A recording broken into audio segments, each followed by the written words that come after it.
No. আমাৰ এই আন্দোলনৰ প্ৰতি সন্মান জনাই আপোনালোকে শিৱসাগৰৰ শান্তি শৃংখলা যাতে জীয়াই থাকে তাৰ কাৰণে লক্ষ্য ৰাখি আপোনালোকৰ শিৱসাগৰ খিলঞ্জীয়া অধিকৃত ঠাইত বহিৰাগত বনিয়াই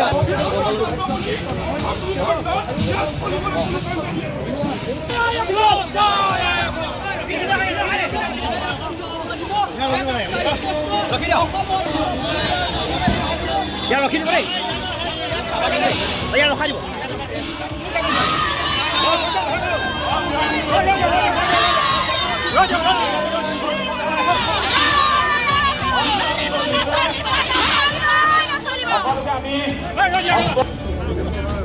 আপোনালোকে বেৰিকেডটো আঁতৰাই দিয়ক ভয় দেখুৱাব আমাক আপোনালোকে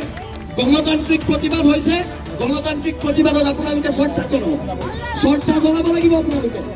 আপোনালোকে বুধেশ্বৰ গগৈক হত্যা কৰিলে সেই হত্যাকাৰীজনক আজিলৈকে আপোনালোকে ধৰিব নোৱাৰিলে আৰু ইয়াত এটা বেৰিকেড লগাই বীৰত্ব দেখাব আহিছে কি কথা এইবিলাক যদি জেললৈ পঠিয়াই মোক পঠিয়াই দিয়ক কিন্তু খিলঞ্জীয়া মানুহে শিৱসাগৰ ৰাজপথত খোজকাঢ়িবলৈ ওলাই আহিছোঁ অধিকাৰৰ কাৰণে ওলাই আহিছোঁ আপোনালোকে যে আপোনালোকৰ চৰকাৰৰ মুৰব্বীবিলাকে খুব টুইট কৰে এই যে জিমি দাসক যে মাৰিলে তেতিয়া যে আমি টুইটটো নেদেখিম কেলে সেই ভিডিঅ'ত আমি টুইটটো নেদেখিলোঁ টুইট নেতি কিবা এটা কৰি থাকে আপোনালোকৰ মুৰব্বীজনে এইটো আমি নেদেখিলোঁ এতিয়া কথাবিলাক হৈছে আমি সিদ্ধান্ত ল'লে আমি মাৰ খাই জীয়াই নাথাকোঁ আমি মাৰ খাই জীয়াই আৰু আজি ইয়াত শিৱসাগৰ জনগণে এটা সিদ্ধান্ত লওক কি হয় শিৱসাগৰ পৌৰসভাই আমি 30 জাতীয় জনগোষ্ঠীয় সংগঠনে পৌৰসভাক স্মাৰক দিম 7 দিনৰ ভিতৰত মাৰোৱাৰীৰ প্ৰতি নাম সলনি কৰক আমাৰ শ্বহীদৰ নামত দিব যদি এলাহাবাদৰ নাম প্ৰয়াগৰাজ হ'ব পাৰে মাৰোৱাৰীৰ প্ৰতি নামো আমাৰ শ্বহীদৰ নামত হ'ব পাৰিব হয় নে নহয় আজিৰ পৰা এখন সংগ্ৰাম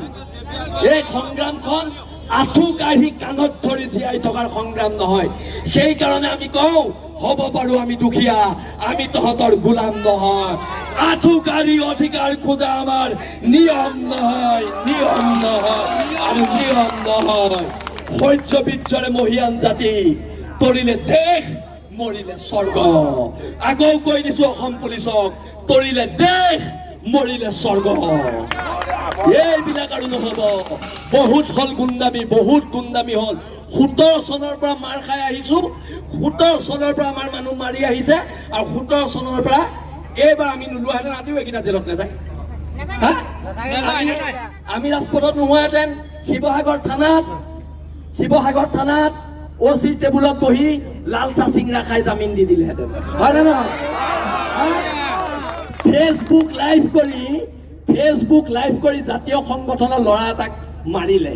মৰাৰ পিছত প্ৰতিবাদ হ'ল প্ৰতিবাদ হোৱাৰ পিছত সেই মাৰোৱাৰী মানুহজনক শিৱসাগৰ যেতিয়া OC কোন আছিলে মই পাহৰিলোঁ OCয়ে লাল চাহ আৰু চিংৰা খাই জামিন দি দিলে সিহঁতৰ কাৰণে জামিনটো বৰ সৰু বস্তু লাল চাহ আৰু চিংৰা আৰু আমাৰ কাৰণে 3 মাহ জেল সিহঁতৰ কাৰণে জামিনটো লাল চাহ চিংৰা আমাৰ কাৰণে জামিনটো 3 মাহ জেল আপোনালোকৰ আইনখন ক'ত যায়গে মাৰোৱাৰীকেইটা দেখিলে ক'ত যায় আইনখন আপোনালোকৰ আমাৰ চব আমি স্বাভিমানেৰে জেলত থাকোঁ কিন্তু মই আজি আপোনালোকক কৈ দিছোঁ আজি প্ৰশাসনক কৈ দিছোঁ স্বাভিমানে আমি জেলত থাকোঁ কিন্তু থাৰ্ড ক্লাছ মাৰোৱাৰী এটা ভৰিত নধৰোঁ না তাৰ পৰা পইচা খাওঁ না তাৰ লগত কিবা ব্যৱসায়িক সম্পৰ্ক আছে একো নাই স্বাভিমানে